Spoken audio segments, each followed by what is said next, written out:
Monday की शाम को बहुत तेज़ से फिर से आंधी आई थी और आंधियों का सिलसिला तो इसे ख़त्म सा ही नहीं हो रहा। आप देख पा रहे होंगे क्योंकि काफ़ी लोग मतलब शाम को जो अपने यहाँ निकले थे वो चारा वगैरह काटने के लिए वो लोग बहुत जल्दी घर भाग रहे थे क्योंकि काफ़ी तेज़ हवा हो रही थी, बहुत ज़्यादा आंधी आ रही थी। फिर से बारिश का बहुत सारा मौसम हो रहा है और लगातार प्रतिदिन दिन भर में एक बार दो बार तो ये मौसम बन ही जाता है और बारिश भी थोड़ी बहुत होनी ही होती तो हो ही जाती है। मौसम ये ख़त्म नहीं हो रहा है, ये हो ही रहा है लगातार और बहुत बहुत ज़्यादा आंधी आ रही थी। और ये है ट्यूसडे की सुबह की। तो उस दिन मैंने रात को लाइट वाइट जाने के बाद कुछ हो नहीं पाता है तो लाइट चली गई थी और उसके बाद मैंने कोई ब्लॉग बनाया नहीं। तो ये सुबह का है ट्यूसडे का। तो यहाँ पे मैंने गेहूँ धुला है क्योंकि अष्टमी को हमें आटा चाहिए होगा साफ़ सुथरा, वो पूड़ी वगैरह बनाने के लिए, माता जी को चढ़ाने के लिए। तो यहाँ पे मैंने गेहूँ सुबह धुल दिया है और आज हमें कहीं जाना भी है तो मैंने सुबह सुबह इसको ये काम करी ताकि हमारे आते आते ये सूख जाए तो शाम तक हम इसे चक्की पर भी भिजवा सकें। तो इसलिए मैंने यहाँ पे गेहूँ वगैरह सारा धुल दिया है और सुखाने के लिए भी डाल दिया है।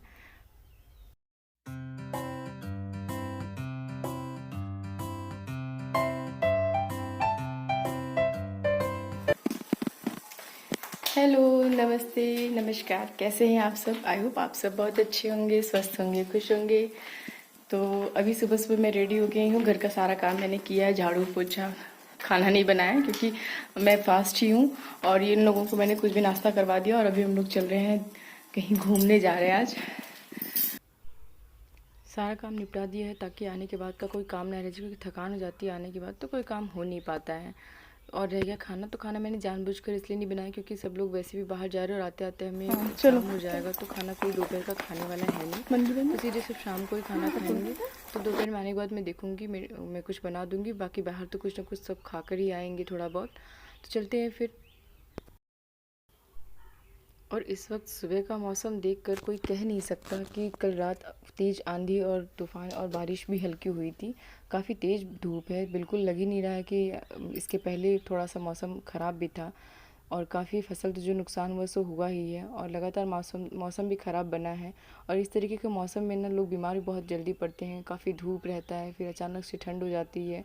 तो इस तरह से अभी बहुत ही तेज़ धूप है इस वक्त। मतलब हम लोगों को लगा नहीं था कि धूप इतनी तेज़ होगी, इसलिए हम लोगों ने अगले दिन प्लान बनाया था कि जाने के लिए कि मौसम सही होगा तो चलेंगे, पर पता चला कि धूप बहुत तेज़ है। पर ये भी हुआ कि मौसम तो रोज़ ही ऐसा रहेगा तो एक दिन घूम के आना ही चाहिए। वैसे भी नवरात्रि चल रही है तो इस मौसम में सॉरी मतलब इस वक्त दर्शन करना बनता है। आसपास के मंदिर में हम जाकर दर्शन तो कर ही सकते हैं। तो हमारे यहाँ मंदिर सामने मतलब नज़दीक में है, यहाँ 10 किलोमीटर के नज़दीक में ही एक मंदिर है मैहर देवी, तो हम बस वहीं जा रहे हैं। तो अभी अभी हम वहाँ पहुँचे हैं और हमने हाथ मुँह वगैरह धुला है, स्लीपर वगैरह खोला, सब एक जगह किया, अपना सामान सारा सबमिट किया और प्रसाद लेकर फिर हम चलेंगे मंदिर की तरफ। और वैसे तो हमने सोचा था कि यहाँ बहुत ज़्यादा भीड़ होगा पर देख के लग नहीं रहा।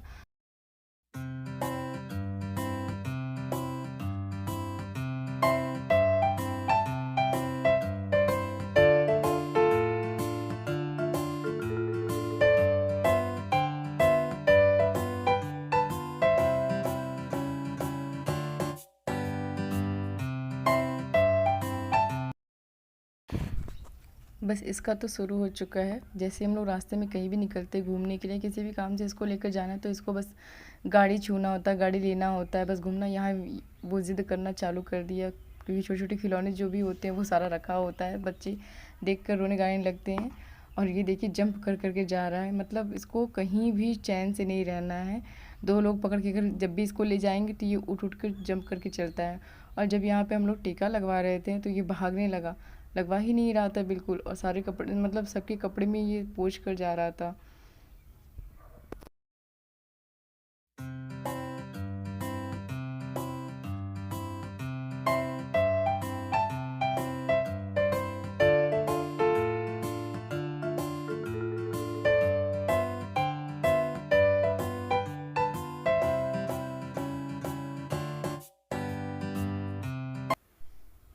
ये देखिए लग रहा था कि काफ़ी भीड़ होगा, शायद शाम हो जाए हम लोगों को जाते जाते, क्योंकि निकलते निकलते हम लोगों को 9 बज गया था और ऑटो नहीं मिलने के कारण थोड़ी लेट भी हुई थी। तो आते आते यहाँ पे 10 बज गया था। मुझे लगा कम से कम 12-1 तो बज ही जाएंगे, पर बहुत भीड़ नहीं थी।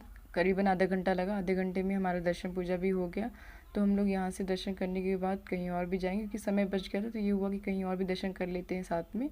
तो उसके बाद थोड़ी देर हम लोग मंदिर में बैठे हैं, वहाँ पे पूजा वगैरह किया, थोड़ा सा घूमे भी हैं। काफ़ी अच्छी जगह है घूमने के लिए, और कभी मतलब जो यहाँ नज़दीक रहने वाले होंगे वो लोग जानते ही होंगे। तो मतलब बहुत ही अच्छी, ये वो वाली मैहर देवी नहीं है जो आप लोग सोच रहे होंगे, ये हमारे यहाँ की छोटी सी मैहर देवी हैं, पर मतलब बहुत ही मान्यता है इनके यहाँ पे, हमारे यहाँ पे। और ये देखिए इसका खेलना कूदना चालू हो गया। ये आश्रम है, यहाँ पे लोग मतलब जो भी खाना वगैरह बनाते बैठते हैं यहाँ पे। तो ये बार बार छिप रहा था, मैं भी चली आई, और फिर उसके बाद ही मुझे ढूंढते ढूंढते फिर चला आया यहाँ पे। वैसे सुन नहीं रहा था कब से आने के लिए कह रही थी, तो फिर यहाँ पे इसको साथ लेकर जाने का कहीं भी मतलब ये होता है कि इसको मतलब परमानेंट एक लोग इसके साथ चाहिए होते हैं, कि कभी भी ये मतलब हाथ छुड़ाकर कहीं भी निकल लेता है। तो डर भी लगा रहता है, कहीं घूमने में भी बड़ा मतलब दिक्कत होता है इसके साथ। तो यहाँ पे अभी हम लोग आए हैं, ये है जब मतलब जहाँ पे जन्माष्टमी की झांकी वगैरह लगती है, रामनवमी की झांकी लगती है। तो ये 2 ही 3 बार मतलब यहाँ पे अच्छे से इसको सजाया जाता है। वैसे ही हमेशा ही ऐसा रहता है, लेकिन जब भी रामनवमी आती है और जन्माष्टमी आती है तो यहाँ पे ये झांकियाँ लगती हैं, और ये काफ़ी अच्छी लग रही थी। श्री कृष्ण का जन्म, उनका माखन चुराना, उनका मतलब गोपियों से और उनकी माँ द्वारा मार खाना, मतलब जितना भी वो है सब इसमें झांकियों में थोड़ी थोड़ी सी दिखाई गई है। बहुत ही अच्छी लगती है, बहुत अच्छा लग रहा था। तो हम लोग काफ़ी देर यहाँ पे भी रुके थे, कम से कम 20-25 मिनट। और रामनवमी की भी है यहाँ पे, मतलब राम और सीता जी की भी है। तो रामनवमी भी आने वाली है, इसलिए भी यहाँ पे झांकी को सजाया गया है अच्छे से। मतलब बहुत ही अच्छा लग रहा था, काफ़ी देर लोग यहाँ पर खड़े। और ये देखिए यहाँ पर कान्हा जी जो अपने माँ से, अपनी मतलब मैया से मार खा रहे होते हैं माखन चुराने के लिए।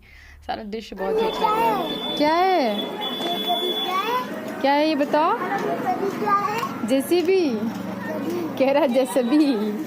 हाँ, आ जाओ, ए घर चलो, आओ।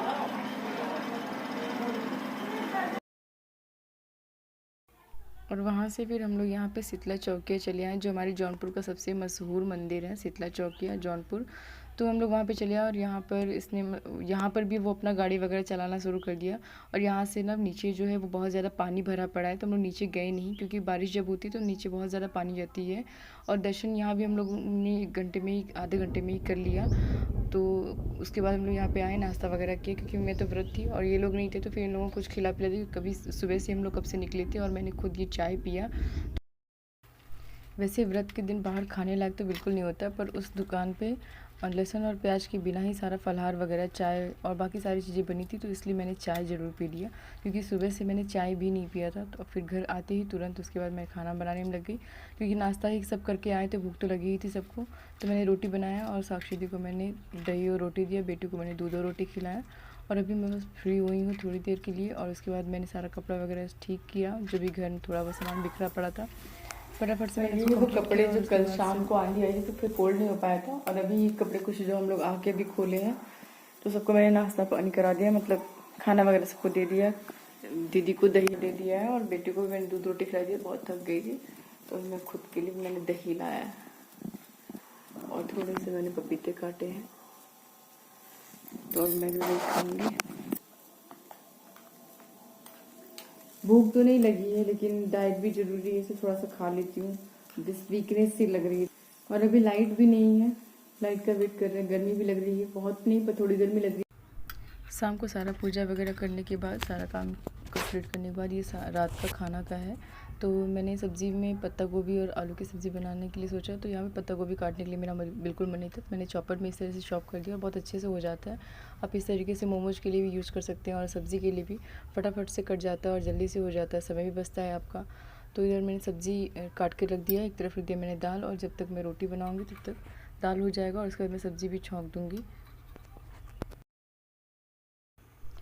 दिन भर की थकान से काफ़ी थक गई हूँ। एक तो 9 दिन का ये व्रत जो है, उसकी वजह से इंसान को थोड़ा बहुत तो वीकनेस लगता ही है, चाहे हम कितना भी कुछ ना कुछ खाते पीते रहें। और इस भागा दौड़ में आपका रोज़ का काम तो वैसे भी बंद नहीं होता है, तो इसलिए बहुत थकान सी भी लग रही थी, नींद भी आ रही है। लेकिन अब चाहे कितना भी थके हो, कितने भी नींद आए आपको, फिर ये काम तो करना ही है। और आज पता है क्या मेरे साथ हुआ, जब मैं वहाँ पे चौकिया जा रही थी, तो मुझे रास्ते में जब हम लोगों ने एक ऑटो लिया, तो उस ऑटो में एक मुझे औरत मिली, मतलब वो बैठी हुई थी, फिर हम लोग भी उसमें बैठने गए। और पता नहीं मतलब एक औरत होके लोग ऐसे कैसे कर सकते हैं, एक माँ होके। हर औरत एक माँ होती है, हर कोई, हर किसी के पास वो फीलिंग होता है बच्चों के लिए। फिर ऐसे कैसे सोच सकते हैं? मतलब बेटू को जब मैंने गोदी में लिया तो उसका पैर उसके साड़ी से, मतलब उसके साड़ी में लग गया, थोड़ी सी मिट्टी लगी उसके कपड़े में। तो वो अजीब सा मतलब मुंह बना रही थी। मैंने उसे देखा, मैंने कहा अरे यार, खुद के भी बच्चे होंगे उसके, वो ऐसा क्यों कर रही थी? पर बुरा तो बहुत लगा। फिर ये हुआ कि छोड़ो, हटाओ, जाने दो, सबकी अपनी अपनी सोच होती है। पर मैं कहती हूँ अगर औरत हैं आप, तो औरत होके आप ऐसा कैसे सोच सकते हैं, कैसे कर सकते हैं? क्या किसी किसी की सोच जैसी जिसकी सोच। और यहाँ पे ये ब्लॉग सुबह का है, अगले दिन के, यानी कि बुधवार का है, अष्टमी के दिन का है। तो मैं यहाँ पे सारे जाले वगैरह साफ़ कर रही हूँ थोड़े बहुत। वैसे मैंने सारी सफाई पहले ही कर दिया था नौमी के, लेकिन ये होता है कि लेकिन हमारे यहाँ आज के दिन रात में मतलब एक पूजा होती है, अष्टमी के रात में ही नव मतलब नव देवी की जो पूजा होती है, उस दिन हलवा पूड़ी वगैरह सब चढ़ाया जाता है बनाकर। तो इस दिन क्या होता है कि एक दिन पहले ही आप घर के सारे काम कर लेना होता है, मतलब घर की सारी सफाई जो थोड़ी बहुत और होती है वो अच्छे से एकदम सफाई कर देनी है। सब कहते हैं कि माता आती हैं, तो माता के आने से पहले घर के एक एक कोने की सफाई होनी चाहिए, चाहे वो बाथरूम का हो या फिर घर का हो, किचन का, कहीं का भी हो। और इस वक्त देख सकते हैं आप कि यहाँ पे 5 साढ़े 5 बज रहा है, तो अभी काफ़ी अंधेरा है। मैं कब से उठी हूँ? मैं 4:30 बजे से उठी हूँ, क्योंकि इतना बड़ा घर है और एक एक कोने से सफाई करना है तो थोड़ा टाइम भी लगता है। तो मैंने सारे जाले वगैरह मार दिए हैं, झाड़ू वगैरह भी लग गया सारे कमरे का। थोड़ा बहुत जो है ये भी लगा दूँगी, क्योंकि इससे क्या होता है कि घर थोड़ा साफ़ रहता है तो अच्छा लगता है पूजा वगैरह करने में। पोछा वगैरह और सारा काम फिनिश करने के बाद मैं यहाँ पे सुबह सुबह का खाना बना रही हूँ, ताकि इसके बाद मैं नहा धो के मंदिर जा सकूँ। तो यहाँ पर मैं अपने इस ब्लॉग को एंड करूँगी, क्योंकि ब्लॉग काफ़ी लंबा होता जा रहा है, तो आप भी बोर ना हो इसके लिए। तो अगर आज का मेरा ब्लॉग ये पसंद आया हो तो प्लीज़ लाइक शेयर कमेंट ज़रूर कर दीजिएगा। और हाँ, अगर चैनल पर न्यू है तो सब्सक्राइब भी कर लीजिएगा। मिलती हूँ आपसे अगले ब्लॉग में, तब तक के लिए bye bye, love you, take care and happy Navratri.